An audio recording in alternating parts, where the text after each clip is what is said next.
कोई लक्ष्य मनुष्य के साहस से बड़ा नहीं, हारा वही जो लड़ा नहीं। जी हाँ दोस्तों, यदि आप हार जाते हैं, आपको किसी भी मुकाम को हासिल करने के लिए लड़ाई नहीं लड़ते हैं, तो कहीं न कहीं आप पीछे रह जाते हैं।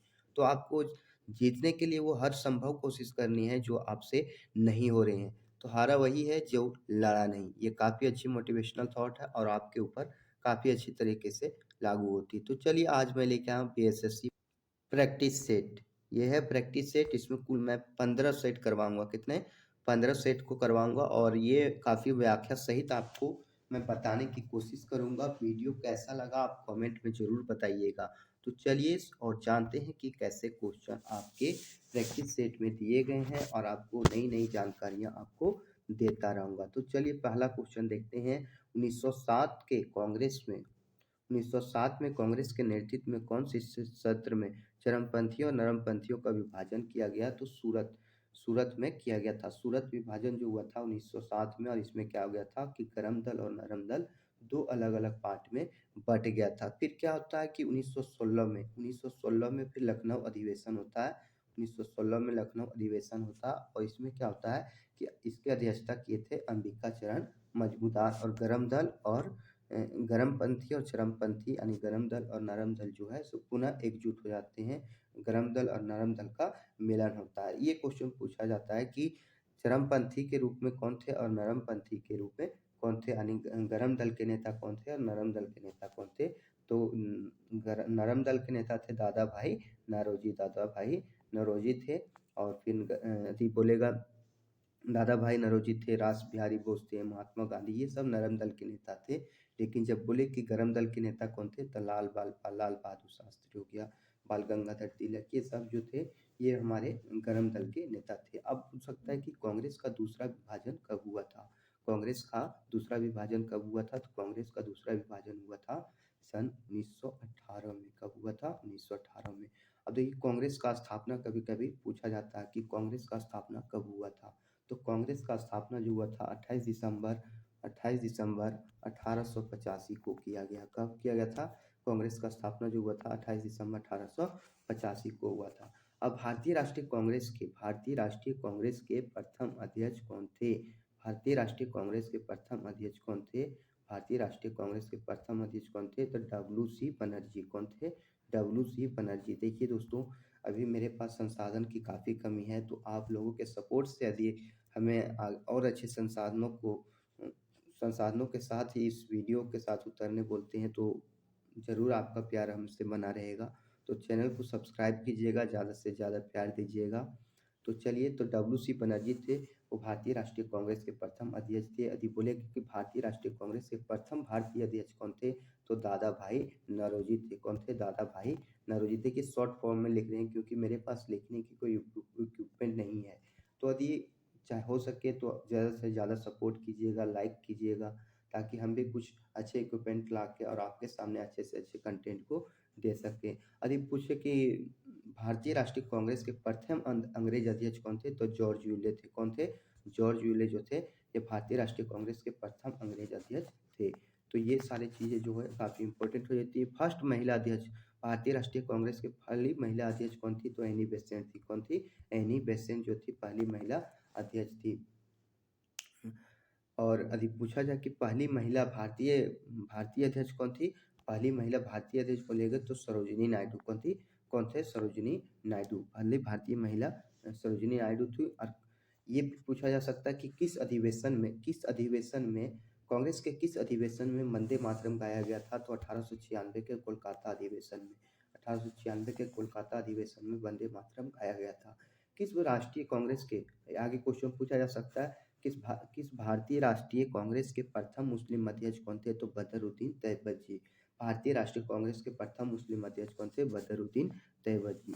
किस अधिवेशन में जन गण मन गाया गया था? तो 1911 में अधिवेशन में गाया गया था। 1911वें अधिवेशन में जो हुआ था उसी में यह गाया गया था।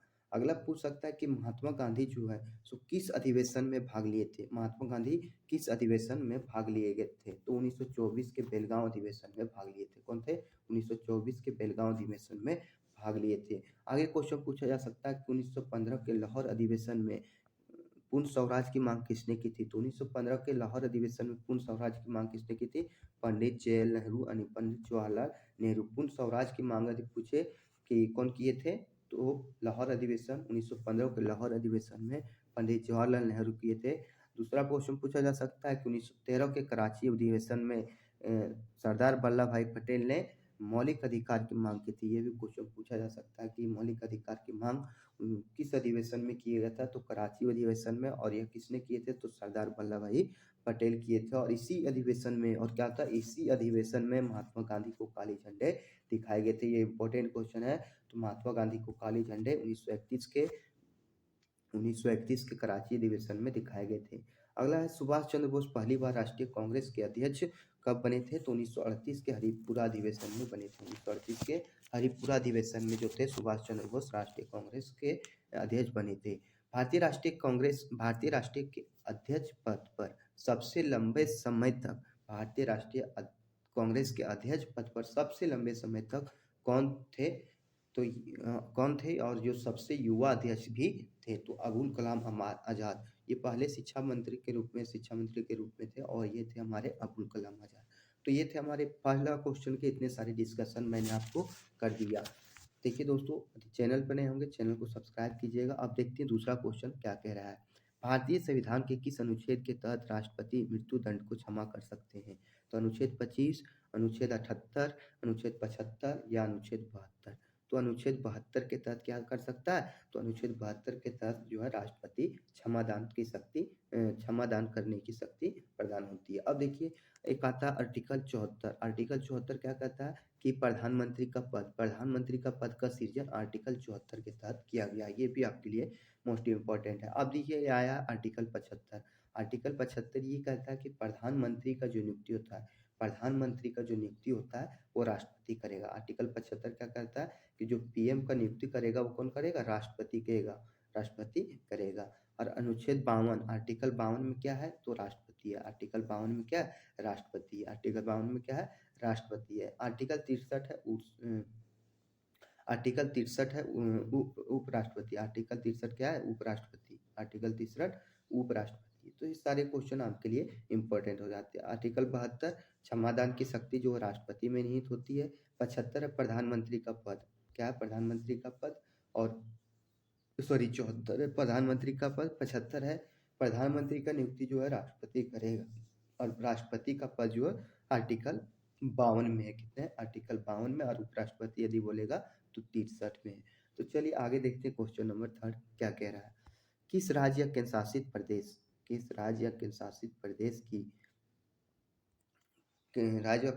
प्रदेश की प्रसिद्ध पश्मीना को जीआई टैग के साथ भौगोलिक मान्यता प्रदान की गई? तो हिमाचल प्रदेश हो गया, उत्तराखंड हो गया, लद्दाख हो गया, या जम्मू कश्मीर हो गया। तो कौन से राज्य में किया गया है? तो जो ये पश्मीना जो है, पश्मीना ऊन, तो पश्मीना ऊन को जो जीआई टैग दिया गया वो जम्मू कश्मीर के पश्मीना टैग को दिया गया है। और पश्मीना ऊन जो है ये पूछा जाता है कि पश्मीना ऊन किससे प्राप्त होता है? पश्मीना ऊन जो है बकरी से प्राप्त होता है। किससे प्राप्त होता है? तो बकरी से प्राप्त होता है। आगे पूछा जा सकता है अंगोरा ऊन किससे प्राप्त होता है? तो खरगोश से प्राप्त होता है। किससे प्राप्त होता है? खरगोश से प्राप्त होता है अंगोरा ऊन। ऊन उत्पादन में विश्व में नंबर 1 कौन सा है? यदि बोलेगा कि ऊन उत्पादन में विश्व में सबसे नंबर 1 पर कौन है? तो ऑस्ट्रेलिया है। कौन है? ऑस्ट्रेलिया है। ऊन उत्पादन में नंबर 1 कौन सा है? तो ऑस्ट्रेलिया है। भारत में पहली बार ऊन का कारखाना कब लगाया गया था? तो 1876 में यूपी के कानपुर में लगाया गया था। 1876 में यूपी के कानपुर में लगाया गया था। देखिए, आपको दरोगा का एग्जाम देते हैं, बिहार दरोगा, बिहार पुलिस, या तो बिहार +2 वाले जो भी एग्जाम है उसमें ये इंपॉर्टेंट क्वेश्चन है। सारे प्रीवियस ईयर के क्वेश्चन है, और ये प्रैक्टिस सेट आपके लिए मोस्ट इंपॉर्टेंट हो जाता है। और ऐसे ही क्वेश्चन आपको प्रैक्टिस सेट में देखने को मिलेंगे, एग्जाम में देखने को मिलेंगे, सॉरी, प्रैक्टिस सेट में तो देख ही रहे हैं। चलिए आगे देखते हैं क्वेश्चन नंबर 4 क्या कह रहा है। निम्नलिखित में से बिहार की पहली महिला मुख्यमंत्री बनी है? तो बिहार की पहली महिला मुख्यमंत्री कौन बनी है? रेणु देवी, अंजू बाला, अपर्णा यादव, या किरण बेदी। तो पहली महिला उप मुख्यमंत्री कौन बनी है? तो रेणु देवी। कौन बनी है?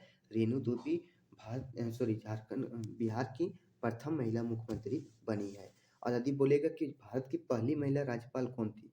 भारत की पहली महिला राज्यपाल फर्स्ट मतलब गवर्नर फर्स्ट महिला लेडी गवर्नर कौन थी? तो वो हमारी थी सरोजिनी नायडू। कौन थी? सरोजिनी नायडू। और यदि मुख्यमंत्री बोले तो मुख्यमंत्री थी सुचेता कृपलानी। मुख्यमंत्री कौन थी? सुचेता कृपलानी। और देखिए सुचेता कृपलानी और सरोजिनी नायडू दोनों ही यूपी के थे। बिहार की पहली महिला राज्यपाल यदि पूछा जाए तो कौन थे? तो बिहार के फर्स्ट राज्यपाल थे जय रामदास दौलत। जय रामदास दौलत। जय रामदास दौलत थे। आगे भी पूछा जा सकता है कि बिहार की पहली महिला मुख्यमंत्री कौन थी? तो बिहार की फर्स्ट महिला लेडी पीएम कौन थी? सॉरी लेडी सीएम कौन थी? तो ये थी हमारी राबड़ी देवी। कौन थी? राबड़ी देवी। और पहले मुख्यमंत्री कौन थे? तो श्री कृष्ण रेड्डी। कौन थे? श्री कृष्ण सिंह। सॉरी कौन थे? श्री कृष्ण सिंह। तो ये सारे क्वेश्चन जो मैं आपको बाद में डिस्कस करता हूँ वो आपके लिए मोस्ट इम्पोर्टेंट हो जाते हैं। चलिए आगे देखते हैं क्वेश्चन नंबर 5। राष्ट्रीय खाद्य सुरक्षा अधिनियम 2013 कानूनी रूप से लक्षित सार्वजनिक वितरण प्रणाली के तहत ग्रामीण आबादी के 75% कितने? 75% तक के हिस्से को सब्सिडी देने वाले खाद्यान्न प्राप्त करने का अधिकार है। तो देखिए ये क्वेश्चन पूछा गया है इस सेट में। तो कितने? 75% हिस्सा जो है सब्सिडी जो भारत सरकार देगी राष्ट्रीय खाद्य सुरक्षा अधिनियम 2013 के तहत। आगे पूछा जा सकता है कि लोकपाल अधिनियम कब आया? तो लोकपाल अधिनियम 2013 में आया। कब आया? लोकपाल अधिनियम 2013 में आया था। वही अन्ना हजारे और ये अरविंद केजरीवाल इनमें काफ़ी बड़ी भूमिका निभाए थे और ये थे। अगला क्वेश्चन देखते हैं। क्वेश्चन नंबर 6 क्या कह रहा है? किस भारतीय राज्य के पास ताप ऊर्जा में सर्वाधिक शक्ति उत्पादन क्षमता है? तो ताप ऊर्जा में सर्वाधिक शक्ति उत्पादन क्षमता कौन सा है? आंध्र प्रदेश, उत्तर प्रदेश, महाराष्ट्र या गुजरात? तो महाराष्ट्र है। ताप में यदि बोला जाए तो ताप में कौन है? महाराष्ट्र है। और यहाँ पे एक है तारापुर संयंत्र। तारापुर संयंत्र जो कहाँ पे स्थित है? महाराष्ट्र में स्थित है। ये भी आप याद रखेंगे। अगला क्वेश्चन देखते हैं। क्वेश्चन नंबर 7 क्या कह रहा है? भारत के लिए मुक्ति तब तक संभव नहीं जब तक कि आप अपने इन अलंकारों से मुक्त ना कर लें और इन्हें भारत के लिए अपने हमवतनों की भलाई में ना लगा दें। यह पंक्ति बनारस हिंदू विश्वविद्यालय के शिलान्यास समारोह के दौरान किसने कही थी? तो ये बहुत ही इंपॉर्टेंट क्वेश्चन है। आप इतने लंबे क्वेश्चन यदि बीएसएससी +2 पे एग्जाम में देखते हैं तो कहीं ना कहीं आप इसे छोड़ के आएंगे। लेकिन ये देखिए कितने अच्छे क्वेश्चन दिया गया है। आप यदि हिस्ट्री पढ़े हैं तो ये कौन कहे थे? मोहम्मद अली जिन्ना, महात्मा गांधी, गोपाल कृष्ण गोखले या एनी बेसेंट। तो ये बात कहते हैं महात्मा गांधी कि क्या कहते कि अलंकरण से मुक्त ना कर लें और इन्हें भारत के लिए अपने हमवतनों की भलाई में ना लगा दें। यह जो वाक्य थे महात्मा गांधी ये वक्ता के रूप में गए थे बीएचयू के शिलान्यास समारोह में। उस समय ये बात को कहे थे। अब देखिए महात्मा गांधी के बारे में पूछ सकता है कि इसका जो जन्म हुआ था कब हुआ था? 2 अक्टूबर 1869। ये तो आप जानते हैं। लेकिन पूछा जाता है कि शहीद दिवस जो है इसके मृत्यु के दिन मनाया था और इसका जो मृत्यु हुआ था कब हुआ था? 30 जनवरी 1948 को। 30 जनवरी 1948 को इसकी मृत्यु हो जाती है। उसके बाद ये भी पूछा जा सकता है कि बीएचयू का स्थापना जो किए थे वो कौन किए थे? तो मदन मोहन मालवीय। कौन किए थे? मदन मोहन मालवीय। और कब किए थे? तो 1916 में किए थे। कब किए थे? 1916 में किए थे। 1916 में पहली बार गांधी जो है वो जनता को संबोधित करके ये बात कही थी। 1916 में क्या हुआ? पहली बार गांधी जो थे ये जनता को संबोधित किए थे। आगे क्वेश्चन देखते हैं। Question number 8। तो इसका आंसर क्या था? तो ये इसका आंसर था महात्मा गांधी, एम.के. गांधी। और भी कुछ चीज़ें जो दी है जानकारी दी है वो भी आपके लिए इम्पोर्टेंट है। अगला क्वेश्चन है क्वेश्चन नंबर 8। क्वेश्चन नंबर 8 है विभिन्न प्रकार के हिंदू विवाहों में उस विवाह को क्या कहते हैं जिसमें एक युवती और उसका प्रेमी अपनी इच्छा से विवाह करते हैं? क्या कहते हैं? एक विवाह होता है जिसमें क्या होता है एक युवती और उसकी प्रेमी जो होती है अपनी इच्छा से विवाह करते हैं। तो वो क्या? पैशाच विवाह, गंधर्व विवाह, देव विवाह, प्रजापत्य विवाह। तो कौन सा विवाह है ये आपको बताना है। तो ये है गंधर्व विवाह। क्या है? गंधर्व विवाह है। चलिए आगे देखते हैं क्वेश्चन नंबर 9। कालानुक्रम के अनुसार निम्नलिखित में से कौन सी घटना सबसे पहले आएगी? सिकंदर की मौत, शक युग का आरंभ, हर्षवर्धन का राज्यारोहण, गुप्त युग का आरंभ। देखिए आपको सारे जो घटनाएं घटित हुई हैं उसको आपको कहीं न कहीं आपको याद करके जाना। तो सिकंदर का जो मृत्यु हुआ था 323 बीसी में हुआ था। कब हुआ था? 323 बीसी में हुआ था। 330 बीसी में हुआ था। शक युग का शुभारंभ जो हुआ था 78 ईस्वी में हुआ था। 78 ईस्वी में हुआ था। और फिर यदि पूछेगा हर्षवर्धन का राज्यारोहण हर्षवर्धन का राज्यारोहण कब हुआ था? 606 ईस्वी में 606 ईस्वी में हुआ था। गुप्त युग का प्रारंभ हुआ था 319 से 320 ईस्वी में। तो ये क्वेश्चन पूछा गया। तो सिकंदर का मृत्यु 323 बीसी में यानी क्रिसमस के जन्म के पहले हुआ था। 323 बीसी में हुआ था। आगे देखेंगे क्वेश्चन नंबर 10। भारत में जॉन बिल मेला एक ऐसा मेला है जहाँ वस्तु विनिमय प्रणाली का उपयोग अभी तक किया जाता है। क्या है कि जहाँ वस्तु विनिमय प्रणाली का उपयोग अभी तक किया जाता है। यह मेला भारत के कौन से राज्य में होता है? तो भारत के कौन से राज्य में जो है यह मेला होता है? बेबीलोन मेला। कौन सा मेला है? वस्तु विनिमय का उपयोग किया जाता है। सॉरी, बिल मेला। क्या है? जॉन बिल मेला। इसमें क्या है कि अभी भी जो है एक चीज़ें लेते हैं और दूसरी चीज़ें देते हैं। तो वो नागालैंड है, त्रिपुरा है, असम है या मणिपुर है। वस्तु विनिमय जैसे हम आपको पेन दिए तो पेन के बदले आप हमें रुपये नहीं कोई दूसरे सामान के रूप में दे दिए। जैसे हम यदि आपको पेन दिए तो आप हमें पेन के बदले में कॉपी दिए। तो ये हमारा हो जाता है वस्तु विनिमय का प्रतीक। तो इसमें जो है ये असम राज्य है जहाँ जॉनबिल मेला लगता है। और असम से और भी क्वेश्चन आ सकते हैं कि अम्बुबाची का मेला कहाँ लगता है? असम में लगता है। कामाख्या माता मंदिर जो है कहाँ है? कामाख्या माता मंदिर भी असम में है। बांचुआ उत्सव कहाँ मनाया जाता है? असम में मनाया जाता है। आप क्वेश्चन में बताइए कि असम के किस खाद्य पदार्थ को जीआई टैग दिया गया है? आप कमेंट बॉक्स में इसके बारे में जरूर बताइएगा। अगला है बंगाल की दीवानी किस वर्ष ईस्ट इंडिया कंपनी को हस्तांतरित हुई थी? तो बंगाल की दीवानी जो है किस वर्ष ईस्ट इंडिया कंपनी को हस्तांतरित हुई थी? तो 1789 में, 1845 में, 1765 में या 1898 में। तो ये हुआ था 1765 में। कब हुआ था? 1765 में। ये क्या होता है? तो 1765 में इलाहाबाद की संधि के साथ ये चीज हुआ था। इलाहाबाद की संधि के साथ। बता दें कि 1764 में बक्सर के युद्ध होने के बाद 1764 में बक्सर का युद्ध हो जाने के बाद 1765 में इलाहाबाद की संधि के साथ क्या होता है? तो ये बंगाल की दीवानी जो होती है ईस्ट इंडिया कंपनी के हाथों से हस्तांतरित हो जाती है। यानी वह जो होते हैं अंग्रेज छोड़ के चले जाते हैं और फिर अपना ही शासन यहाँ पे लागू किया जाता है। अगला है भारत में पहली यात्री रेलगाड़ी का संचालन। भारत में पहली यात्री रेलगाड़ी का संचालन किसके बीच हुआ? पहली यात्री रेलगाड़ी क्या पूछा गया? पहली यात्री रेलगाड़ी का संचालन जो है किसके बीच हुआ? तो रुड़की और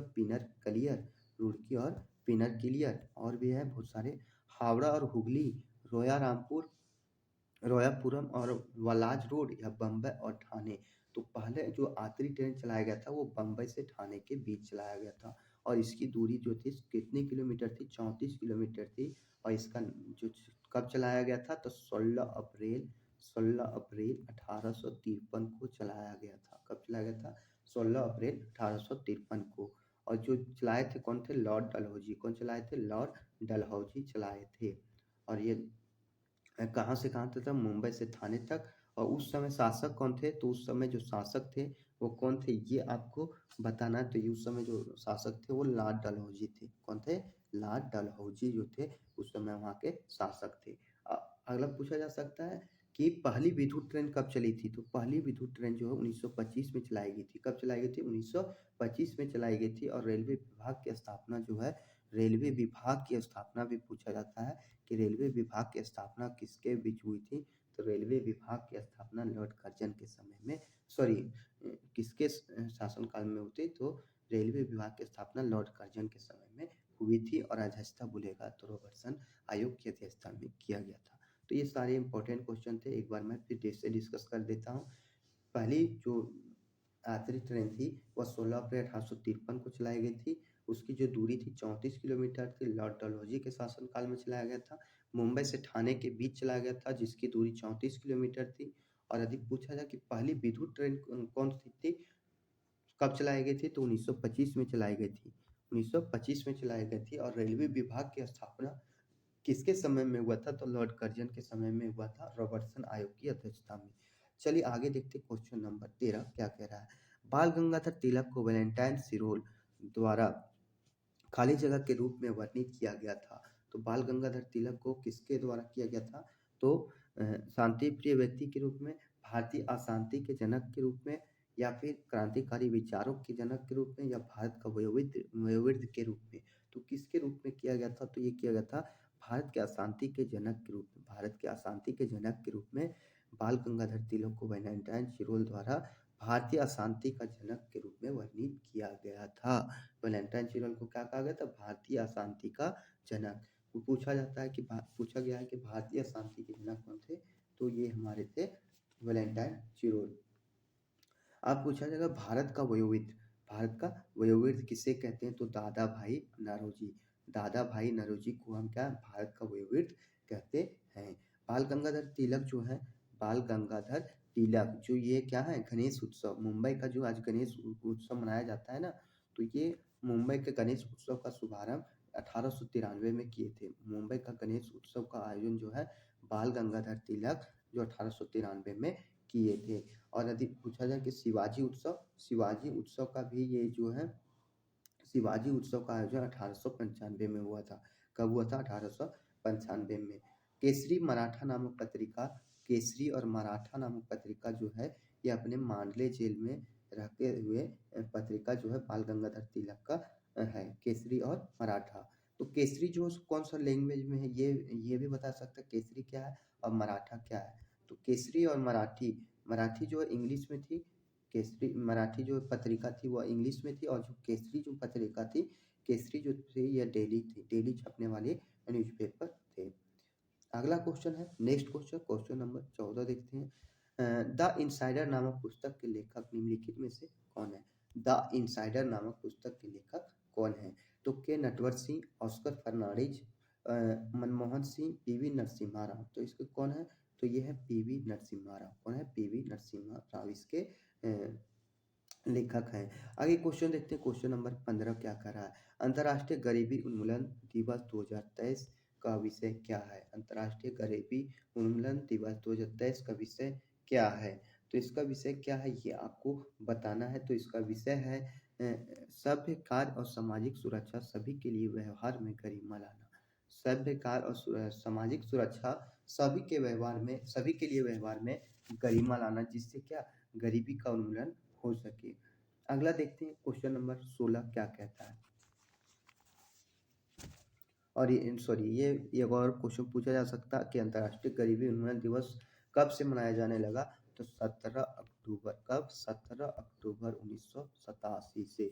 17 अक्टूबर 1987 से मनाया जाने लगा। अगला क्वेश्चन है, भारत के जनसंख्यांकी इतिहास, जनसंख्यिकी इतिहास में किस वर्ष को महान विभाजक वर्ष या the year of the great divided के नाम से जाना जाता है? The year of the great divider के नाम से कौन जाना जाता है, ये आपको बताना है। तो 1921, 1911, 1901 या 1931। तो ये 1921 को जो है महान विभाजक के रूप में, वर्ष के रूप में जाना जाता है, क्योंकि 1921 में जो जनसंख्या थी बढ़ने बढ़ने बढ़ी नहीं थी, जनसंख्या जो है उसका कमी हुई थी। आगे है, ये था 1951 को लघु जनसंख्या विभाजक वर्ष। 1951 को क्या लघु जनसंख्या विभाजक वर्ष घोषित किया गया था। आगे क्वेश्चन है, क्वेश्चन नंबर 17 देखते हैं। इंटरपोल का मुख्यालय खाली जगह में है। तो इंटरपोल का मुख्यालय कहाँ है? स्पेन है, फ्रांस है, स्विट्जरलैंड है या जर्मनी है? तो जो इंटरपोल का मुख्यालय है वो कहाँ है? तो फ्रांस के लियोन में है। फ्रांस के लियोन में जो है ये इंटरनेशनल इंटरपोल का मुख्यालय है। और फिर आ जाता है स्विट्जरलैंड। स्विट्जरलैंड जो है, स्विट्जरलैंड जेनेवा की राजधानी है। स्विट्जरलैंड की राजधानी कहाँ है? तो राजधानी बर्न है। और ये भी क्वेश्चन पूछा जा सकता है कि यहाँ पर किसका किसका मुख्यालय है। स्विट्जरलैंड यानी जेनेवा में किसका किसका मुख्यालय है? तो मुख्यालय है WHO का। देखिए जेनेवा में ये भी पूछा जा सकता है, जेनेवा में किसका किसका मुख्यालय, ये हम देख लेते हैं। तो ये WHO का, WTO का, world trade organization, world health organization, और फिर GATT गेट का है। UNHRC यानी united national human right commission, UNHRC का मुख्यालय जेनेवा है। फिर है रेड क्रॉस का मुख्यालय, रेड क्रॉस का भी मुख्यालय वहीं पे है, जेनेवा है। फीफा का मुख्यालय भी जेनेवा में है। और फिर IOC का मुख्यालय भी जेनेवा है। तो किन किन का है? WHO, WTO, GATT, UNHRC, Red Cross, Zurich, Zurich Switzerland में फीफा का मुख्यालय भी है। ग्लैंड WWF का भी मुख्यालय जो है ये स्विट्जरलैंड में है। IOC लुसाने में भी स्विट्जरलैंड का मुख्यालय है। आगे देखते हैं क्वेश्चन नंबर 18 क्या कह रहा है। भारतीय रिजर्व बैंक ने रेपो रेट को कितने प्रतिशत पर बनाए रखा है? तो रेपो रेट क्या होता है? बैंकों का बैंक हम किसे कहते हैं, ये सारी चीज़ों को हम इसमें जानेंगे। तो रेपो रेट को कितने प्रतिशत तक रखा है? तो 6.50%। कितने तक रखा है? 6.50%। जिसमें हम खाता खुलाते हैं, देखिए जिसमें हम खाता खुलाते हैं उसे हम क्या कहते हैं? वाणिज्यिक बैंक। क्या बोलते हैं? वाणिज्यिक बैंक। और ये वाणिज्यिक बैंक जो होते हैं ये हमारे जैसे SBI हो गया, बैंक ऑफ इंडिया हो गया, जिसमें हम खाता खोलते हैं वो हमारा वाणिज्यिक बैंक हो गया। और यदि बोले कि बैंकों का बैंक, क्या हो गया? बैंकों का बैंक, बैंकों का बैंक। तो बैंकों का बैंक कौन सा हो गया? हमारा RBI हो गया। क्या हो गया? RBI जो हो गया हमारा बैंकों का बैंक हो गया। तो RBI जो है वाणिज्यिक बैंक जो है RBI से जो कर्ज लेते हैं उसे क्या कहते हैं? सॉरी, वाणिज्यिक बैंक जो है RBI से जो कर लेता है और उसे फिर पुनः वापस जो लौटाता है उसी को हम रिवर्स रेपो रेट कहते हैं। और जो है रिवर्स रेपो रेट ये जो है अल्पकालीन समय के लिए दिया जाता है, अल्पकालीन समय यानी कुछ ही समय के लिए दिया जाता है। अगला क्वेश्चन देखते हैं, क्वेश्चन नंबर 19 क्या कह रहा है। तो कितना है ये क्वेश्चन इंपॉर्टेंट है। तो ये है आपका 6.50%। कितना है? 6.50% है। अगला क्वेश्चन है, किस प्रकार की मिट्टी में पानी की अधिकतम मात्रा बनी रहती है? तो गाद में, चिकनी बलुई मिट्टी में, रेत में या चिकनी मिट्टी में? तो चिकनी मिट्टी में जो होती है वो जो होती है पानी सोखने की मात्रा ज़्यादातर होती है। ICAR Indian council agriculture research द्वारा जो है ICAR द्वारा जो है भारतीय मिट्टी को 8 भागों में बांटा गया। कितने? 8 भागों में बांटा गया है। ICAR का मुख्यालय कहाँ है? तो ICAR का मुख्यालय नई दिल्ली है। कहाँ पे है? नई दिल्ली ICAR का मुख्यालय है। जलोढ़ मिट्टी, जलोढ़ मिट्टी जो है नए पुराने जलोढ़ मिट्टी के पुराने को क्या कहते हैं? भांगर कहते हैं और नए को खादर कहते हैं। पुराने को क्या कहते हैं? भांगर और नए को खादर कहते हैं। नए को क्या कहते हैं? खादर। काली मिट्टी, रेगुर मिट्टी सर्वाधिक उपजाऊ। काली मिट्टी जो है और रेगुर मिट्टी जो है ये सर्वाधिक उपजाऊ मिट्टी है। अगला क्वेश्चन देखते हैं, क्वेश्चन नंबर 20 क्या कह रहा है। क्वेश्चन नंबर 20 है, 1955 से पूर्व निम्नलिखित में से किस बैंक को इंपीरियल बैंक ऑफ इंडिया के रूप में जाना जाता था? तो किस बैंक को इंपीरियल बैंक के रूप में जाना जाता था? तो ये भारतीय स्टेट बैंक को इंपीरियल बैंक के रूप में जाना जाता था। तो भारतीय स्टेट बैंक का जो स्थापना हुआ था 1 जुलाई 1955 को हुआ था। कब? 1 जुलाई 1955 को हुआ था। और 1921 में तीन बैंकों को मिलाकर इंपीरियल बैंक बनाया गया था। तो बैंक ऑफ बंगाल कौन सा था? Bank of Bengal, bank of Bombay, bank of Bombay और bank of Madras. Bank of Madras, bank of Bengal, bank of Bengal, bank of Bombay और बैंक ऑफ क्या? Bank of Madras. ये तीनों बैंकों को मिलाकर इंपीरियल बैंक का स्थापना 1921 में किया गया था। पुनः फिर क्या होता है कि 1955 में, क्या 1955 में 1 जुलाई 1955 में इसका नाम स्टेट बैंक ऑफ इंडिया कर दिया जाता है। तो SBI का स्थापना पूछ ले तो 1 जुलाई 1955 को हुआ था। अगला क्वेश्चन देखते हैं, क्वेश्चन नंबर 21, हम्पी का विरूपाक्ष मंदिर किसे समर्पित है? तो भगवान गणेश को, भगवान शिव को, भगवान ब्रह्मा को या भगवान विष्णु को? तो किसे समर्पित है? तो ये भगवान शिव जो है भगवान शिव को समर्पित है। किसे समर्पित है? भगवान शिव को समर्पित है। और ये विरूपाक्ष मंदिर जो है कहाँ पे है? कर्नाटक में। विरूपाक्ष मंदिर कहाँ है? कर्नाटक में है। आज देखिए पद्मनाथ स्वामी मंदिर, पद्मनाथ स्वामी मंदिर जो है किस भगवान का? पद्मनाथ स्वामी मंदिर जो है किस भगवान का है? तो ये भगवान विष्णु का है। किसका है? भगवान विष्णु का। अगला है नेक्स्ट क्वेश्चन, क्वेश्चन नंबर 22 देखते हैं। वर्ष 2023 के शांति नोबेल पुरस्कार से किसे सम्मानित किया गया? तो वर्ष 2023 के शांति का नोबेल पुरस्कार से किसे सम्मानित किया गया? तो दलाई लामा, नरगिस मोहम्मदी, सुनीता कृष्णन या तो अरुंधति राय। तो नरगिस मोहम्मदी को इसे 2023 का शांति का नोबेल पुरस्कार से सम्मानित किया गया। देखिए ये सारे क्वेश्चन जो है ये आपके करंट के क्वेश्चन हैं जो आपके केवल सेट में ही मिले हैं। तो यदि आपको कंटेंट अच्छा लग रहा हो तो चैनल को सब्सक्राइब जरूर कीजिएगा। और नरगिस मोहम्मदी जो है ईरानी अभिनेत्री थी। ये कौन थी? ईरानी अभिनेत्री थी। ये ईरानी अभिनेत्री थी। तो ये थे क्वेश्चन। आगे देखते हैं क्वेश्चन नंबर 23। क्वेश्चन नंबर 23 क्या कह रहा है ये हम देखेंगे। निम्नलिखित विकल्पों में से कौन सा सिंधु घाटी सभ्यता का नगर पतन या बंदरगाह शहर नहीं था? तो कौन था जो बंदरगाह शहर नहीं था? बालाकोट, राखीगढ़ी, लोथल या खिरसारा। तो कौन जो नहीं था? तो ये था राखीगढ़ी। कौन था? राखीगढ़ी नहीं था। हरियाणा के राखीगढ़ी जो है, हरियाणा में कौन सा है? ये हरियाणा का राखीगढ़ी है जो सिंधु सभ्यता का नगर पतन का सिंधु सभ्यता का नगर पतन का शहर नहीं था। अगला क्वेश्चन देखते हैं। क्वेश्चन नंबर 24 क्या कह रहा है? भारत का दूसरा उच्च संवैधानिक पद कौन सा है? तो उपराष्ट्रपति, राष्ट्रपति, राज्यपाल या प्रधानमंत्री। तो उप जो है तो कौन है? उपराष्ट्रपति। कौन है? उपराष्ट्रपति। देखिए वरीयता के क्रम में भारत का दूसरा संवैधानिक पद। तो सबसे पहले कौन होते हैं वरीयता के क्रम में? तो सबसे पहले जो होते हैं राष्ट्रपति। कौन होते हैं? राष्ट्रपति। पहला क्रम में जो है पहला व्यक्ति यदि बोला जाए तो कौन थे हमारे? राष्ट्रपति। उसके बाद उपराष्ट्रपति। कौन है? उपराष्ट्रपति। उसके बाद हमारे प्रधानमंत्री आते हैं। कौन आते हैं? प्रधानमंत्री। चौथे क्रम में आते हैं हमारे राज्यपाल। कौन आ जाते हैं?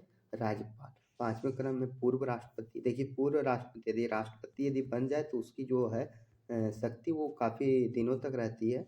उपराष्ट्रपति, पूर्व राष्ट्रपति, उसके बाद आपके उप प्रधानमंत्री। छठे क्रम में कौन आएंगे? उप प्रधानमंत्री। उसके बाद लोकसभा अध्यक्ष आ जाते हैं और लोकसभा अध्यक्ष या तो सुप्रीम कोर्ट के सीजीआई। तो इस तरह से सारे व्यक्ति आते हैं क्रमवार रूप में। अगला क्वेश्चन है भारतीय अंतरिक्ष अनुसंधान संगठन किसके लिए मानव रहित उड़ान परीक्षण शुरू किया? मानव रहित उड़ान प्रशिक्षण करने की योजना बना रही है। तो मानव रहित उड़ान प्रशिक्षण किस के तहत मनाया जा रहा है? तो Chandrayaan 4 mission, Gaganyaan mission, Samudrayaan mission या आदित्य मिशन। तो गगनयान मिशन के तहत ये किया जा रहा है। अब देखिए इसरो आया है। इसरो के बारे में हम जान लेते हैं। इसरो का स्थापना होता है 15 अगस्त 1969 को। कब होता है? 15 अगस्त 1969 को इसरो का स्थापना होता है। मुख्यालय यदि बोला जाएगा तो मुख्यालय इसका बेंगलोर है। मुख्यालय कहाँ है? बेंगलोर है। और इसमें जो है अध्यक्ष कौन है? एस सोमनाथ। एस सोमनाथ। आपसे ये कहूँगा दोस्तों कि चैनल को सब्सक्राइब कीजिए, ज़्यादा से ज़्यादा हमें सपोर्ट कीजिए। मैं आपको अच्छे और अच्छे कंटेंट दे सकूँगा क्योंकि हमें संसाधन की कमी है और प्रॉपर लिख नहीं पाता हूँ क्योंकि मेरे पास लिखने के पेन नहीं है। यदि आपके एक सब्सक्राइबर से आपको और भी बहुत सारे लाभ इस चैनल के माध्यम से मिलेंगे। जल्द ही आपके सामने झारखंड पुलिस के भी जो है क्वेश्चन हिंदी के पेपर जो है शुरू करेंगे। तो ये है गगनयान मिशन। गगनयान मिशन जो है ये इसरो के द्वारा लॉन्च किया गया है और 15 अगस्त 1969 में क्या होता है? इसका स्थापना होता है। बेंगलोर इसका मुख्यालय है इसरो का। और एस सोमनाथ इसके अभी वर्तमान में अध्यक्ष हैं। ये भी पूछा है कि जो चंद्रयान 3 ऑप्शन में नहीं दिया गया है। ये चंद्रयान 3 के बारे में पूछा जा सकता है कि दक्षिणी ध्रुव पर पहुंचने वाला भारत का वर्ल्ड का पहला देश कौन है? तो भारत है। कौन है? भारत देश है। और यह कब पहुंचा था? तो 23 अगस्त 2023 को पहुंचा था। इसलिए 23 अगस्त को राष्ट्रीय अंतरिक्ष दिवस मनाया गया है। 23 अगस्त को क्या मनाया गया है? राष्ट्रीय अंतरिक्ष दिवस मनाया गया है। तो ये आपको कैसा लग रहा आप जरूर बताइए। अगला क्वेश्चन है एरातेश्वर मंदिर भारत में किस राज्य में स्थित है? एरातेश्वर मंदिर जो है भारत के किस राज्य में है ये आपको बताना है। तो तमिलनाडु में है, पश्चिम बंगाल में है, राजस्थान में है या फिर तेलंगाना में है। तो ये जो एरातेश्वर मंदिर है ये हमारा तमिलनाडु में। कहाँ पे है? तमिलनाडु में है। अगला क्वेश्चन देखते हैं। क्वेश्चन नंबर 27 क्या कह रहा है? और देखिए ये तमिलनाडु ये दक्षिण भारत के राज्य हैं। तो दक्षिण भारत के जो मंदिर बनाए जाते हैं वो किस शैली में बनाए जाते हैं? तो द्रविड़ शैली में बनाए जाते हैं। किस शैली में बनाए जाते हैं? द्रविड़ शैली में बनाए जाते हैं। क्वेश्चन नंबर 27 देखेंगे। सिंधु घाटी सभ्यता में निम्नलिखित में से कौन सा शहर अस्तित्व में था? तो हड़प्पा था, सांची था, मुजिरिस था या अयोध्या था। तो कौन सा राज्य था?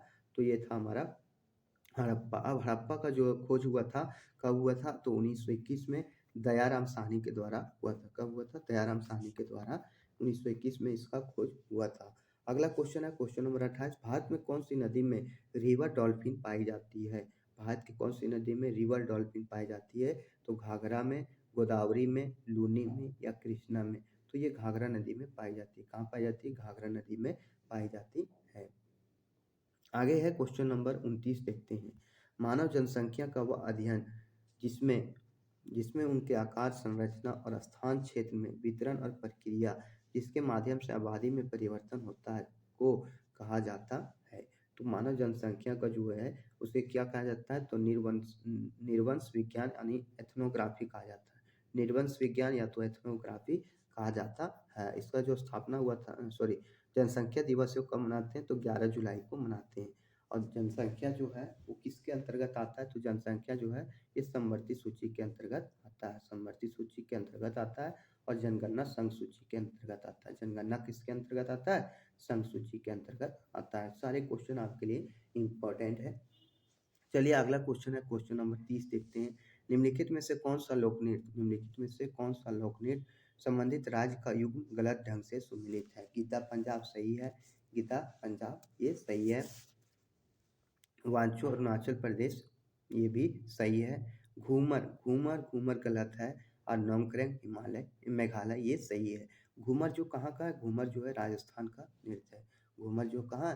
राजस्थान का लोक नृत्य है। इसमें पूछा जा सकता है कि कठपुतली कठपुतली कठपुतली किसका? राजस्थान का है। कठपुतली किसका? राजस्थान का है। कालबेलिया किसका है? कालबेलिया जो है यूनेस्को के अमृत सूची में शामिल किया गया है। कालबेलिया को कहाँ? यूनेस्को के अमृत सूची में शामिल किया गया। तो घूमर कहाँ का है? लोक नृत्य है तो राजस्थान का है। घूमर राजस्थान में और भी है, जैसे कठपुतली हो गया, कालबेलिया हो गया। अगला क्वेश्चन देखते हैं क्वेश्चन नंबर 31। निम्नलिखित में से कौन सी नदी नेपाल हिमालय में निकलती है? तो नेपाल हिमालय से कौन सी नदी निकलती है? बेतवा, चिनाब, चंबल या घाघरा? तो ये घाघरा घाघरा नदी जो है ये हमारी नेपाल से निकलती है। चिनाब चिनाब नदी दिया गया है, तो चिनाब नदी कहाँ से निकलती है? तो हिमाचल प्रदेश के बारालाचा दर्रा से। हिमाचल प्रदेश के बारालाचा दर्रा से चिनाब नदी निकलती है। आगे क्वेश्चन है क्वेश्चन नंबर 32। भारत में न्यायालयों के कितने विभिन्न स्तर हैं? तो कितने न्यायालय हैं? 2 हैं, 4 हैं, 5 हैं या 3 हैं? तो 3 न्यायालय हैं। कितने हैं? 3 न्यायालय हैं। उसमें से पहला आ जाता है सुप्रीम कोर्ट, फिर आ जाता है हाई कोर्ट और फिर आता है तीसरे नंबर पे आ जाता है आपका district court. Supreme court, high court और डिस्ट्रिक्ट कोर्ट। सुप्रीम कोर्ट का जो अथी है वो आर्टिकल 124 में वर्णित है। हाई कोर्ट का जो है ये आर्टिकल 214 में है। और ये डिस्ट्रिक्ट कोर्ट के बारे में आप जरूर बताइएगा। देखिए जो अभी है हाई कोर्ट में कुल टोटल 25 हाई कोर्ट हैं। कितने हैं? 25 हाई कोर्ट हैं। और यही पूछा जा सकता है कि सुप्रीम कोर्ट में न्यायाधीशों की संख्या अभी कुल टोटल कितनी है? 34 है। कितने हैं? 34 अभी सुप्रीम कोर्ट में न्यायाधीशों की संख्या है। और उसमें क्या है? 33 जो है न्यायाधीश हैं और एक जो है मुख्य न्यायाधीश है। 33 प्लस 1 है। और वर्तमान के मुख्य न्यायाधीश कौन है सुप्रीम कोर्ट के? तो डी वाई चंद्रचूड़। ये अभी काफ़ी हाव भाव में रहते हैं, काफ़ी ज़्यादा एक्टिव हैं। और अभी आप देखेंगे पंजाब के मुद्दे पर काफ़ी ज़्यादा एक्शन मूड में आ गए थे और ये बोले थे कि ये क्या है? ये लोकतंत्र पर हत्या है। जी हाँ, वो उसमें वो काफ़ी गलत हुआ था। आप देख भी सकते थे कि वो बराबर कैमरे की तरफ देखता था। खैर वो राजनीति की बातें हैं। चलिए अगला है क्वेश्चन नंबर 35 देखते हैं। उस्ताद जाकिर हुसैन एक प्रसिद्ध भारतीय उस्ताद जाकिर हुसैन एक प्रसिद्ध भारतीय क्या थे? वायलिन थे, गिटार थे, सितार थे या तबला वादक थे? तो उस्ताद जाकिर हुसैन जो थे वो क्या थे? तो वो थे हमारे तबला वादक। कौन थे? हमारे तबला वादक कौन थे? तो डॉक्टर जाकिर हुसैन जो थे ये तबला वादक थे।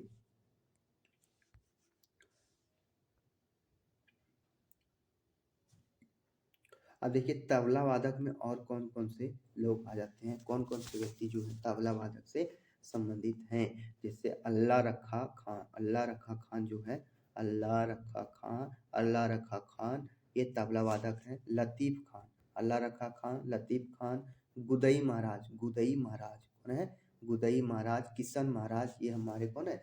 तबला वादक है। सितार वादक कौन है? सितार वादक है पंडित रविशंकर। कौन है? पंडित रविशंकर। बंदे हसन बादल खान, पंडित रविशंकर, बंदे हसन, बादल खान, ये हमारे कौन है, तो सितार वादक है। कौन है, सितार वादक है। तो ये सारी चीज़ें आप याद रखेंगे। अगला क्वेश्चन देखते हैं, क्वेश्चन नंबर 35। खाली जगह के आधार पर उद्योगों के वर्गीकरण में से एक संयुक्त क्षेत्र उद्योग है, तो कौन सा है, तो ये हमारा है स्वामित्व। स्वामित्व अधि रहता है, स्वामित्व पर हम संयुक्त क्षेत्र उद्योग को स्थापित कर सकते हैं स्वामित्व क्षेत्र में। आगे क्वेश्चन है, क्वेश्चन नंबर 36 देखते हैं। 2011 की जनगणना के अनुसार निम्नलिखित में से कौन सा मेट्रो शहर भारत में सबसे अधिक जनसंख्या वाला है, तो सबसे अधिक जनसंख्या वाला कौन है, कोलकाता है, चेन्नई है, दिल्ली है या मुंबई है। तो मुंबई जो है मेट्रो शहर जो है ये सबसे अधिक जनसंख्या वाला शहर है। मुंबई जो है सबसे अधिक जनसंख्या वाला शहर है। और 2011 की जनगणना का थीम क्या था, 2011 की जनगणना का थीम क्या था, तो आवर सेंसस आवर फ्यूचर। क्या नाम था, आवर सेंसर, इसका थीम था आवर सेंसस आवर फ्यूचर। चलिए आगे देखते हैं, क्वेश्चन नंबर 37 क्या कह रहा है। मात्रा के संदर्भ में विश्व की सबसे बड़ी मीठे की जल की झील कौन सी है, तो विश्व की सबसे बड़ी मीठे जल की झील कौन सी है, तो सुपीरियर झील है। कौन सा है, सुपीरियर झील है। सुपीरियर झील जो है ये जो है हमारा मीठे जल की झील है, जो विश्व की सबसे बड़ी मीठे पानी की झील है। आगे पूछा जा सकता है कि गहरा झील कौन सा है, वर्ल्ड का गहरा झील कौन सा है, तो वर्ल्ड का गहरा झील है बैकाल झील। बैकाल झील जो है वर्ल्ड का गहरा झील है, और यह जो है सो रूस के साइबेरिया में स्थित है। कहाँ, रूस के साइबेरिया में जो है बैकाल झील स्थित है। विश्व का सबसे बड़ा झील बोलेगा तो कौन सा है, कैस्पियन सागर। विश्व का सबसे बड़ा झील कौन सा है, कैस्पियन सागर है, जो 5 देशों से घिरा हुआ है। कैस्पियन सागर कितने देशों से घिरा हुआ है, कैस्पियन में 5 अक्षर है और 5 देशों से घिरा हुआ है, इससे आप याद रख सकते हैं। विश्व का सबसे बड़ा खारे पानी का झील वान झील, ये भी पूछा जा सकता है। विश्व का सबसे बड़ा खारे पानी का झील कौन सा है, वान झील है। विश्व का सबसे लंबा झील टंगानाका झील, विश्व का सबसे लंबा झील टंगानाका झील। ये सारे क्वेश्चन आप याद रखिए। भारत की सबसे बड़ी लवणीय झील कौन सी है, भारत की सबसे बड़ी लवणीय झील कौन सी है, तो राजस्थान के सांभर झील है। और विश्व का सबसे बड़ा मीठा पानी का झील सुपीरियर झील है। विश्व का सबसे बड़ा मीठे पानी का झील सुपीरियर झील है। भारत का सबसे बड़ा झील कौन सा है, चिल्का झील, जो उड़ीसा का है। भारत का सबसे बड़ा झील जो है चिल्का झील है, जो उड़ीसा का है। भारत का सबसे बड़ा खारे पानी का झील जो है चिल्का झील है। भारत का सबसे बड़ा खारे पानी का झील जो है कौन सा है, चिल्का झील है। भारत का सबसे बड़ा मीठे पानी का झील कौन सा है, बुलर झील है। भारत का सबसे बड़ा मीठे पानी का झील कौन सा है, बुलर झील है। लेकिन विश्व में बोले तो सुपीरियर झील है। विश्व का सबसे ऊंचा झील कौन सा है, टीटीकाका झील।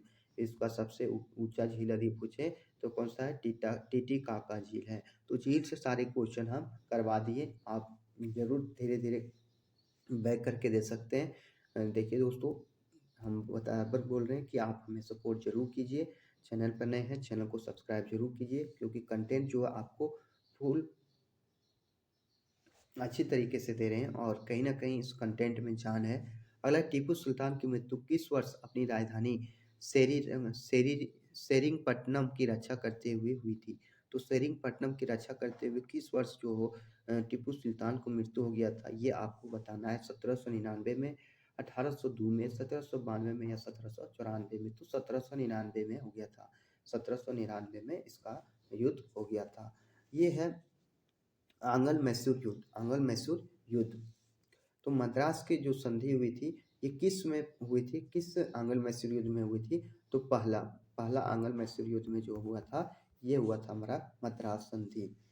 चलिए आगे देखते हैं, क्वेश्चन नंबर 39 क्या कह रहा है। WWW का आविष्कार किसने किया था, तो ये किए थे रॉबर्ट इकॉन, चार्ल्स बेबेज, टिम बर्नर्स-ली जो थे ये WWW का खोज किए थे।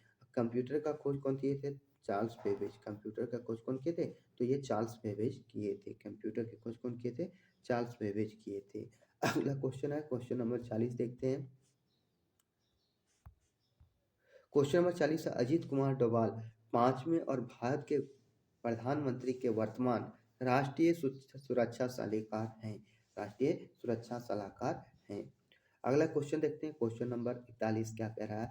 भारत के कौन से राज्य में कोयले का सर्वाधिक भंडार है? यदि भंडारण की दृष्टि से यदि देखा जाए तो वर्ल्ड में यदि बोला जाए कि ये पूछा गया है भारत में कोयले का सर्वाधिक भंडार कहाँ पे है, तो ये झारखंड में। कहाँ पे है? झारखंड में। यदि बोला जाए कि भंडार की दृष्टि से तो ये झारखंड में। लेकिन यदि उत्पादन की दृष्टि से बोला जाए तो वो हमारा छत्तीसगढ़ है। उत्पादन की दृष्टि से बोला जाए तो छत्तीसगढ़ है। लेकिन यदि पूछा जाए कि वर्ल्ड में सबसे ज़्यादा कोयला किस देश में होता है, तो वर्ल्ड में सबसे ज़्यादा कोयला जो है वो हमारा चीन में होता है। कहाँ होता है?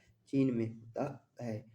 और पहली बार कोयला का उत्पादन कहाँ से किया गया था, ये भी क्वेश्चन पूछा गया है कि पहली बार कोयला का उत्पादन कहाँ से किया गया था, तो वेस्ट बंगाल के रानीगंज से किया गया था। वेस्ट बंगाल के रानीगंज से किया गया था। तो यहाँ में बहुत सी चीज़ों को जाना कि भंडार की दृष्टि से पहला स्थान किसका है, तो झारखंड का। यदि बोला जाएगा कि उत्पादन की दृष्टि से कौन सा राज्य अव्वल में है, तो यह है छत्तीसगढ़ है। और पूछा जाए कि वर्ल्ड में सबसे ज़्यादा कोयला कहाँ होता है, तो चीन में होता है। और भारत में सबसे पहले कोयला को खान जो है कहाँ खोजा गया था, तो वेस्ट बंगाल के रानीगंज में खोजा गया था। चलिए, ये था इम्पोर्टेंट क्वेश्चन। आगे है 42 नंबर, और भी आपके लिए इम्पोर्टेंट है। पद्मा सुब्रमण्यम को किस शास्त्रीय नृत्य के लिए जाना जाता है? पद्मा किस के लिए जाना जाता है? भरतनाट्यम, कथक, कुचिपुड़ी या मोहिनीअट्टम? तो भरतनाट्यम के लिए जाना जाता है। और ये भरतनाट्यम जो है सो कहाँ का है, तो तमिलनाडु का लोक नृत्य है। तमिलनाडु का शास्त्रीय नृत्य, सॉरी, तमिलनाडु का क्या शास्त्रीय नृत्य है। और जैसे भरतनाट्यम जो है ये तमिलनाडु का है। और जो यूपी का क्या है, तो यूपी का है कथक। कथक जो है सो किसका है, यूपी का है। कुचिपुड़ी जो है सो आंध्र प्रदेश का है। और मोहिनी अट्टम और कथकली, मोहिनी अट्टम और कथकली जो है ये केरल का है। किसका है? केरल का है। आमिनी कृष्णमूर्ति, एक नाम आता है आमिनी कृष्णमूर्ति, ये किस शास्त्रीय नृत्य से है, तो आमिनी कृष्णमूर्ति जो है भारतनाट्यम और कुचिपुड़ी से संबंधित है। आ जाता है कथक। कथक में कौन कौन आते हैं? बिरजू महाराज, शंभू महाराज, लच्छू महाराज, सुखदेव महाराज। कथक में कौन? बिरजू महाराज, शंभू महाराज, लच्छू महाराज, सुखदेव महाराज।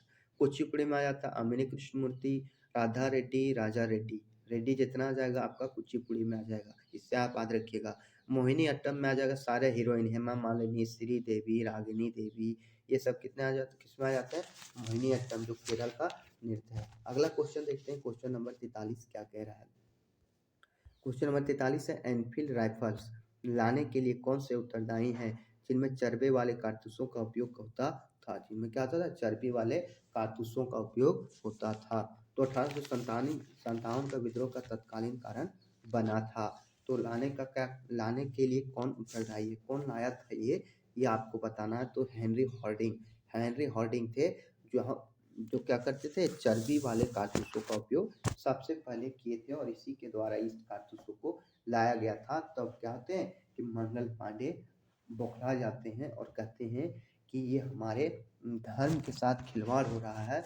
और यूपी के मेरठ से, कहाँ से? यूपी के मेरठ से मंगल पांडे कौन थे?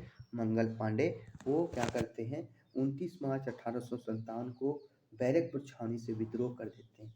29 मार्च 1857 को बैरकपुर की छावनी से विद्रोह कर देते हैं। अगला क्वेश्चन देखते हैं, क्वेश्चन नंबर 44 क्या कह रहा है। निम्नलिखित में से क्या भारतीय संविधान की प्रमुख विशेषताओं में से एक है? तो प्रमुख विशेषता में से क्या है? निरंकुश सरकार है यहाँ पे, आश्रित न्यायपालिका है, गैर धर्मनिरपेक्ष है, या संघवाद है। तो जो विशेषता है संघवाद, यहाँ पे क्या है, राज्य और केंद्र दोनों सरकारें अपने आप जो है चलते हैं। अगला क्वेश्चन देखते हैं, क्वेश्चन नंबर 45 है, खाली जगह की स्थापना 1863 में दादोबा पांडुरंग और उनके भाई आत्माराम पांडुरंग द्वारा की गई थी, जब केशव चंद्र सेन ने लोगों को एक ईश्वर में विश्वास करने और केवल एक ईश्वर की पूजा करने के उद्देश्य से महाराष्ट्र का दौरा किया था। तो कब हुआ था? 1863 में। तो प्रार्थना समाज का स्थापना जो है 1863 में किया गया था। सॉरी, ये थोड़ा मिसप्रिंट है। प्रार्थना समाज का जो स्थापना हुआ था 1867 में हुआ था। कब हुआ था? 1867 में। डेट भी पूछा जा सकता है, तो 29 मार्च 1867 में इसका जो है, सॉरी, 1867 में हुआ था। और प्रार्थना समाज के जो ये थे आत्माराम पांडुरंग थे। आत्माराम पांडुरंग जो थे इसका प्रार्थना समाज का स्थापना किए थे। 1869 में कौन थे? 1869 1969 में महादेव गोविंद रनाड़े सबसे ज़्यादा लोकप्रिय बनाते हैं। जो प्रार्थना समाज को है, ये 1869 में जो थे महादेव गोविंद रनाड़े, ये जो थे प्रार्थना समाज को ज़्यादा प्रभावी बनाने का कार्य करते हैं। अगला क्वेश्चन है क्वेश्चन नंबर 46, देखते हैं। सौर मंडल के किस ग्रह को पृथ्वी का जुड़वा ग्रह माना जाता है? पृथ्वी का जुड़वा ग्रह किसको माना जाता है? तो शुक्र या तो वीनस को पृथ्वी का जुड़वा ग्रह कहा जाता है। आकार की दृष्टि से पृथ्वी के समान जो है ये हमारा शुक्र है। पृथ्वी के समान कौन सा है? शुक्र। ये हमारा आकार की दृष्टि से समान है। सबसे गर्म चमकीला सौंदर्य गर्म चमकीला सौंदर्य सांझ या भोर का तारा, ये हमारा कौन सा है? तो शुक्र है। और यदि बोलेगा झुकाव एवं घूर्णन की दृष्टि के समान कौन है? तो शुक्र है। झुकाव एवं घूर्णन की दृष्टि से पृथ्वी के समान जो है सो कौन है? हमारा शुक्र है। जुड़वा ग्रह किसे कहते हैं? शुक्र को कहते हैं। और फिर यह जो है पृथ्वी के समान है, गर्म चमकीला, ये कौन सा ग्रह है? तो गर्म और चमकीला जो है ये शुक्र है। अगला है क्वेश्चन नंबर 47। निम्नलिखित में से किस चोल शासक ने तंजावुर में निशुंभ सुदिनी देवी मंदिर का निर्माण कराया था? तंजावुर में निशुंभ सुदिनी देवी का मंदिर का निर्माण किसने कराया था? तो ये कराए थे विजयालय। कौन करवाए थे? विजयालय कराए थे। और विजयालय जो थे से राजन चोलों में सबसे चोल वंश विजयालय जो थे, ये इन्होंने क्या किया था? निशुंभ सुदनी देवी मंदिर का निर्माण कराया था। अगला क्वेश्चन देखते हैं क्वेश्चन नंबर 48। देखिए दोस्तों, यदि चैनल पर नए होंगे तो चैनल को लाइक शेयर और सब्सक्राइब जरूर कीजिएगा, क्योंकि ये कंटेंट जो है आपको ऐसे कंटेंट कहीं नहीं मिलेंगे। और ये सारे कंटेंट जो आपके एग्जाम के लिए इम्पोर्टेंट है, ये आपके बीएसएससी के लिए ही नहीं है, और भी बहुत सारे एग्जाम जिसमें जीएस पूछे जाते हैं उसके लिए भी इम्पोर्टेंट है। महात्मा गांधी की आत्मकथा का नाम क्या है? Justice for the just, Satya ke Prayog, the वेंटीन queen of India, my music my life. तो महात्मा गांधी का जो है वो आत्मकथा कौन सा है? तो महात्मा गांधी का सत्य ke Prayog, the story of my experiment with truth जो है ये महात्मा गांधी का आत्मकथा है। और फिर है इंडियन ओपिनियन, इसका और भी है इंडियन ओपिनियन, हिंद स्वराज, क्या है? हिंद स्वराज, नवजीवन, क्या है? नवजीवन, हिंद स्वराज है, नवजीवन है, अंग इंडिया और हरिजन है, ये हमारा क्या? महात्मा गांधी का आत्मकथा के साथ और भी बहुत सारे लेख लिखे हैं, जैसे हिंद स्वराज इसी के द्वारा लिखा गया है, महात्मा गांधी के द्वारा इंडियन ओपिनियन, नवजीवन, अंग इंडिया और हरिजन नामक जो पत्रिका है ये सब महात्मा गांधी के द्वारा लिखा गया है। अगला क्वेश्चन है क्वेश्चन नंबर 49। निम्नलिखित में से महिला शतरंज विश्व रैपिड चैंपियन बनने वाली पहली भारतीय ग्रैंड मास्टर कौन है? तो तानिया सचदेव, कोनेरू हम्पी, हरिका द्रोणावल्ली, भक्ति कुलकर्णी। तो कौन है जो महिला शतरंज विश्व रैपिड चैंपियनशिप में पहली भारतीय ग्रैंड मास्टर बनी है? तो ये है कोनेरू हम्पी। कौन है? कोनेरू हम्पी है। कोनेरू हम्पी। और पहला यदि पुरुष बोल दे कि फर्स्ट पुरुष जिन्होंने शतरंज रैपिड जो जीता है तो वो है हमारे विश्वनाथ आनंद। कौन है? विश्वनाथ आनंद। शतरंज में कितने हैं? तो शतरंज में 64 हैं। शतरंज में 64 वर्गाकार घर हैं। कितने? 64 वर्गाकार घर हैं। अगला क्वेश्चन है क्वेश्चन नंबर 50। अंतर्राष्ट्रीय रेत कला उत्सव आमतौर पर खाली जगह में आयोजित किया जाता है। अंतर्राष्ट्रीय रेत कला उत्सव आमतौर पर खाली जगह आयोजित किया जाता है, तो ये किया जाता है उड़ीसा में। कहाँ किया जाता है? उड़ीसा में किया जाता है। चलिए अब देखते हैं क्वेश्चन नंबर 51 क्या कह रहा है। चलिए आगे है क्वेश्चन नंबर 51। 1857 में, देखिए सामान्य विज्ञान से, और इसको मैं देखूंगा। 1857 में सबसे पहले प्रयोगात्मक रूप से किसने प्रदर्शित किया कि शर्करा से अल्कोहल बनाने के लिए, चीनी से दारू बनाने के लिए ईस्ट उत्तरदायी है और सामान्य हवा में पाए जाने वाले दूषक सूक्ष्मजीव किण्वन के खट्टेपन का कारण बन सकते हैं। तो कौन किए थे? अलेक्जेंडर फ्लेमिंग, लुई पास्चर, फैनी हेस्से, मार्टिनस वेलेम बेजरनिक। तो कौन किए थे? तो ये किए थे लुई पास्चर। कौन थे? Louis Pasteur. और किस किस का खोज किए थे? तो रेबीज के टीके का खोज और दूध का पास्चराइजेशन का। रेबीज के टीके का खोज और दूध का पास्चराइजेशन का खोज किए थे हमारे लुई पास्चर। अगला है क्वेश्चन नंबर 52। पादप जगत के किस संघ में संवहनी पादप पत्ते जिसे फ्रॉन्ड के रूप में जाना जाता है, जड़ें और कभी-कभी वास्तविक तना और पेड़ के फर्न में पूरे तने पाए जाते हैं। तो ये एंजियोस्पर्म है, टेरिडोफाइटा है या ब्रायोफाइटा है या जिम्नोस्पर्म है। तो कौन सा है? तो ये है हमारा टेरिडोफाइटा। क्या है? टेरिडोफाइटा। अब देखिए पेनिसिलिन, इसमें बहुत सारे खोज के बारे में हमने आप लोगों के सामने इकट्ठा किया है। तो पेनिसिलिन का खोज कौन किए थे? पेनिसिलिन का खोज किए थे अलेक्जेंडर फ्लेमिंग। कौन किए थे? Alexander Fleming, AF Alexander Fleming. फिर पूछा जा सकता है कि पादप जगत जो है सो कितने भागों में बांटा गया था? तो दो भागों में बांटा गया था, क्रिप्टोगैम्स और फेनरोगैम्स, यानी अपुष्पोभिद और पुष्पोभिद। उस अपुष्पोभिद में ये था कि इसमें आ जाता था थैलोफाइटा। कौन आता था? थैलोफाइटा, ब्रायोफाइटा और टेरिडोफाइटा। इसमें क्या था? जड़, तना और पत्ती नहीं होता था। जड़, तना और पत्ती नहीं होता था। ये हमारा आ जाता था क्रिप्टोगैम्स अपुष्पोभिद पौधे के रूप में। अगला देखते हैं क्वेश्चन नंबर 53। किसने यह अवलोकन किया कि गैर अभिक्रियाशील गैसों के मिश्रण में कुल गैस दाब अलग अलग गैसों के आंशिक दाबों के योग के बराबर होता है? तो एंटोनी लेवेजियर किए थे, जॉन डाल्टन किए थे, एमेडियो एवोगाड्रो किए थे या रॉबर्ट बॉयल किए थे? तो कौन किए थे ये आपको बताना है। तो ये किए थे जॉन डाल्टन। कौन किए थे? जॉन डाल्टन जो है ये गैस दाब अलग अलग गैसों के आंशिक दाबों के योग के बराबर होता है, इसकी खोज किए थे। एंटोनी लेवेजियर जो थे ये द्रव्यमान संरक्षण का सिद्धांत दिए थे। कौन दिए थे? द्रव्यमान संरक्षण का सिद्धांत जो था एंटोनी लेवेजियर दिए थे। अगला क्वेश्चन है क्वेश्चन नंबर 54। कौन सा चक्र पानी को गति को दर्शाता है? कौन सा चक्र पानी गति को दर्शाता है? तो कार्बन चक्र, नाइट्रोजन चक्र, भूवैज्ञानिक चक्र या जल विज्ञान चक्र? तो कौन से चक्र को दिखाता है? तो जल विज्ञान चक्र, हाइड्रोलॉजिकल चक्र को दर्शाता है। अगला क्वेश्चन है क्वेश्चन नंबर 55 देखते हैं। निम्नलिखित में से कौन सा रासायनिक यौगिक मैग्नीशियम, सल्फर और ऑक्सीजन से बनता है? कौन सा रासायनिक यौगिक मैग्नीशियम, सल्फर और ऑक्सीजन से बनता है और आमतौर पर मांसपेशियों को आराम देने और कंधे, गर्दन, पीठ और खोपड़ी के दर्द को दूर करने के लिए डिटॉक्स बाथ में इस्तेमाल किया जाता है? तो सेंधा नमक, पोटाश फिटकिरी, काला नमक या गलेबर का नमक? तो इसका किसका उपयोग किया जाता है ये आपको बताना है। तो ये है सेंधा नमक, सेंधा नमक। और इसका सूत्र होता है MgSO4 into 7H2O, MgSO4 into 7H2O। अगला देखते हैं क्वेश्चन नंबर 56 क्या कह रहा है। निम्न में से किस तत्व का आयन सबसे बड़ा होता है? किस तत्व का आयन जो सबसे बड़ा होता है?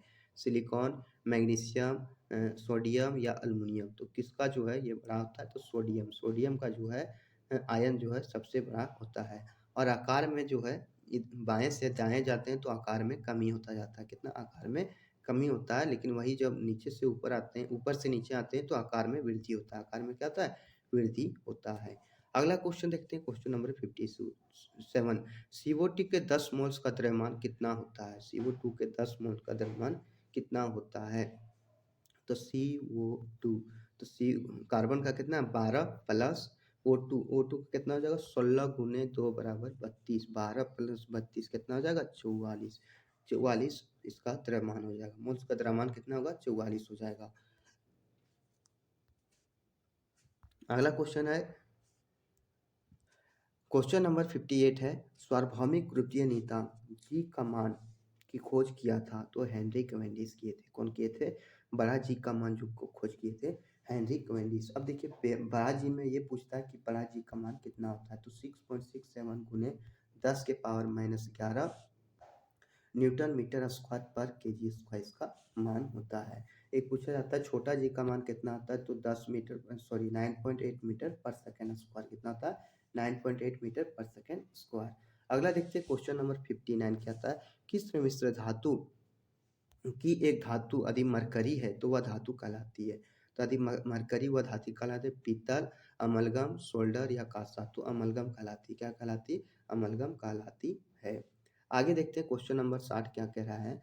मानवों में नर युग्मक निम्न में से कौन से गुणसूत्र का वाहक होता है? तो नर युग्मक किसका वाहक होता है? एक्स और वाई दोनों गुणसूत्र का, केवल वाई गुणसूत्र का, केवल एक्स गुणसूत्र का, या तो एक्स या फिर वाई गुणसूत्र का? तो ये इसका आंसर क्या हो जाएगा? तो ये हो जाएगा एक्स और वाई दोनों गुणसूत्र का वाहक होता है। एक्स और वाई जो है नर युग्मक एक्स और वाई दोनों गुणसूत्र का वाहक होता है, जबकि एक्स और एक्स जो है वो मादा युग्मक में होते हैं। अगला क्वेश्चन देखते हैं क्वेश्चन नंबर 61। कोयले और पेट्रोलियम के दहन से, कोयले और पेट्रोलियम के दहन से खाली जगह के ऑक्साइड का निर्माण होता है। तो कोयले और पेट्रोलियम से किसका होता है? तो नाइट्रस ऑक्साइड और सल्फर, नाइट्रोजन और सल्फर का जो होता है ये इसका निर्माण होता है। अगला क्वेश्चन देखते हैं क्वेश्चन नंबर 62 क्या कह रहा है। गुरुत्वाकर्षण द्वारा किया गया कार्य किस पर निर्भर करता है? गुरुत्वाकर्षण द्वारा किया गया कार्य जो है यह किस पर निर्भर करता है, ये आपको बताना है। तो यह जो है किस पर निर्भर करता है? यह करता है आपका वस्तु के आरंभिक और अंतिम अवस्थाओं के ऊर्ध्वाधर ऊंचाइयों के अंतर के बीच। वस्तु के आरंभिक और अंतिम अवस्थाओं के ऊर्ध्वाधर ऊंचाइयों के अंतर के बीच का जो है निर्भर करता है। अगला क्वेश्चन देखते हैं क्वेश्चन नंबर 63 क्या कह रहा है। खाली जगह अंडक का भाग नहीं होता है। अंडक का भाग जो है नहीं होता है, कौन सा है? तो अस्टिग्मा है, पुंकेसर है, अंडाशय है या वर्तिका है? तो कौन सा है? तो ये है पुंकेसर। पुंकेसर जो है अंडक का भाग नहीं होता है। आप आधुनिक आवर्त सारणी में तत्व जिसकी इलेक्ट्रॉनिक विन्यास 2 8 3 का निर्धारण कहाँ करेंगे? तो सारणी 2 में, सारणी 3 में, सारणी 1 में या सारणी 4 में? तो कहाँ करेंगे? सारणी 3 में जो है सो हम इलेक्ट्रॉनिक विन्यास 2 8 3 का निर्धारण करेंगे। अगला क्वेश्चन है लोहे की कील का घनत्व पानी के घनत्व से, लोहे के कील का घनत्व जो होता है पानी के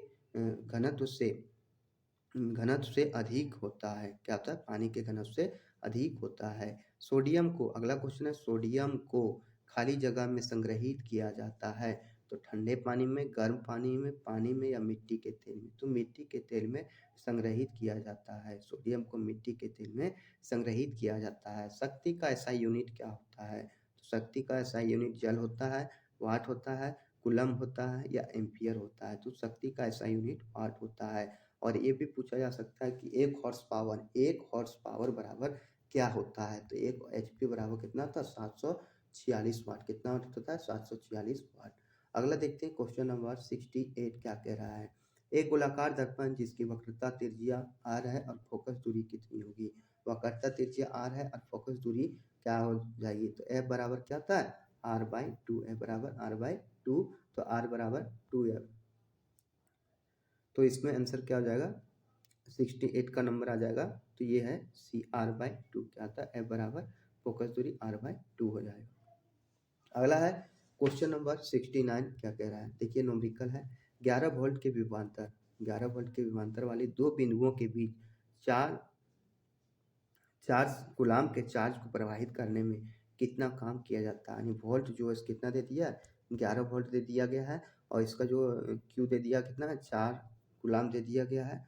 और फिर इसमें पूछा गया वन डब्ल्यू क्या है? तो V बराबर W/Q होता है। V बराबर W/Q और हमको पूछा है डब्ल्यू, तो डब्ल्यू बराबर V गुने Q, 11 गुने 4 यानी 44 जूल हो जाएगा। इसका आंसर क्या हो जाएगा?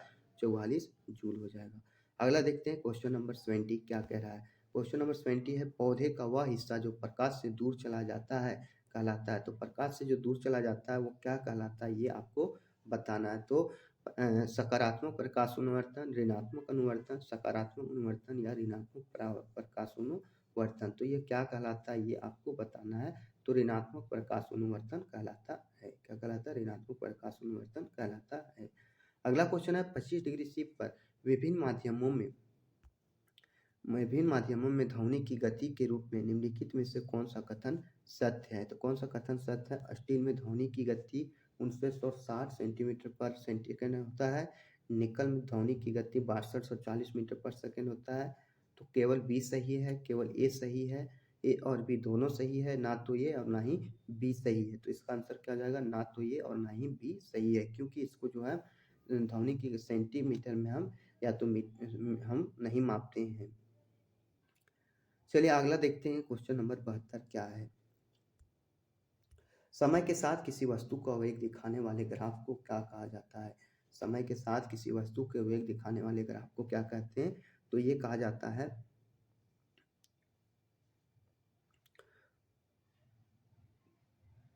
वेग समय ग्राफ। क्या कहलाता है? वेग समय ग्राफ कहलाता है। और इससे क्या होता है? वेग समय ग्राफ से त्वरण प्राप्त होता है। क्या होता है? त्वरण प्राप्त होता है। अगला है क्वेश्चन नंबर 73, मानव त्वचा किससे बनी है? तो एक्टोडर्मल कोशिका से, संयोजी ऊतक से, अस्थायी ऊतक से या प्रैंचिका से? तो मानव त्वचा है उसे किससे बनी है ये आपको बताना है। तो मानव त्वचा जो है एक्टोडर्मल कोशिका से बनी है। किससे बनी? एक्टोडर्मल कोशिका से बनी है। इसमें क्या है? 7 परत से बना होता है और यह मेलानिन होता है। जहाँ मेलानिन प्रोटीन की संख्या जो होती है ज़्यादा होती है, तो वहाँ जो है स्थान काला दिखाई देता है। अगला क्वेश्चन देखते हैं, क्वेश्चन नंबर 74 क्या कह रहा है? खाली जगह तत्वों के गुणों में व्याप्त प्रदर्शित नहीं करता है। तो क्या व्याप्त प्रदर्शित नहीं करता है ये आपको बताना है। तो ये क्या N/P अनुपात जो है सो प्रदर्शित नहीं करता। नाइट्रोजन बटे सॉरी न्यूट्रॉन बटे प्रोटॉन का अनुपात नहीं दर्शाता है। और ये है 75वां नंबर क्वेश्चन, किस यौगिक की सबसे छोटी संभव इकाई को कहा जाता है? तो यौगिक की सबसे संभव छोटी इकाई को क्या कहा जाता है? तो ये कहा जाता है अणु। यौगिक को अणु, तत्व कहेगा तो परमाणु, तत्व कहेगा तो परमाणु। किसी तत्व की सबसे छोटी इकाई क्या कहलाती है? परमाणु कहलाती है। और किसी यौगिक की सबसे छोटी संभव इकाई क्या कहलाती है? अणु कहलाती है। तो ये थे हमारे 75 क्वेश्चन। और भी बहुत सारे क्वेश्चन हैं और ये हमारा आंसर है। आप इसको टिक कर लिए होंगे तो ठीक है। बहुत सारे क्वेश्चनों को मैंने सॉल्व किया। तो हमारे चैनल पर नए होंगे तो चैनल को सब्सक्राइब जरूर कीजिएगा, लाइक कीजिएगा और ये कंटेंट आपको कैसा लगा आप ज़रूर बताइएगा। धन्यवाद। जय हिंद, जय भारत, जय जय भारत, जय हिंदुस्तान। धन्यवाद। चैनल पर नए हैं सब्सक्राइब कीजिएगा और छोटे को प्यार और बड़े को सम्मान जरूर कीजिएगा। धन्यवाद। जय हिंद।